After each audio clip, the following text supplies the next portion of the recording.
د هیواد په شمال کې شیعه هیوادوالو د یوې غونډې په ترڅ کې د اسلامي امارت د مسؤلینو له کړنو څخه ستاینه وکړه او د اسلامي امارت هڅې د ټولنیز عدالت په رامنځته کولو کې د قدر وړ وبللې.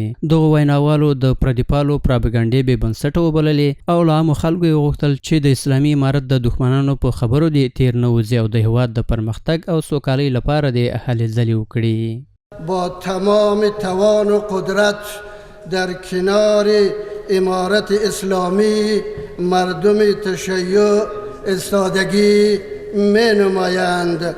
پایداری نظام امارت اسلامی انشاءالله توسط ما شما اقوامی که در افغانستان زندگی میکنیم بناهای مختلف فقط توسط ما شما تقویت میشه، توسط ما شما دوام پیدا میکنه.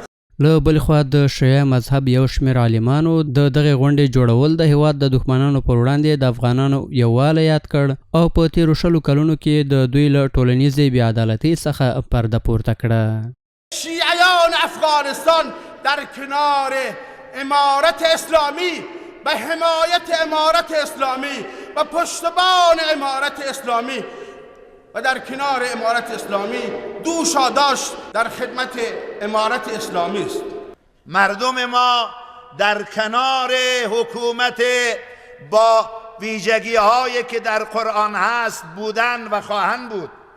امروز حضور مردم در افغانستان خودش جهاده. د بلخ ولایت د علماو شورا رئیس هم وویل چې په اوسني اسلامي نظام کې هیڅ ډول توپیري چلند شتون نه لري او د شرعي احکامو له مخې ټول مسلمانان د یو بل اورونه بلل کیږي. نوموړي دغه راز وویل چې افغانستان د ټولو افغانانو ګډ کور دی او په دې خاوره کې ټول د ژوند کولو حق لري. عقیده ما و شما این باشد مثل که رب العالمین در قرآن کریم گفته انما المؤمنون اخوة، همه مسلمان ها یک به دیگر برادر هستند.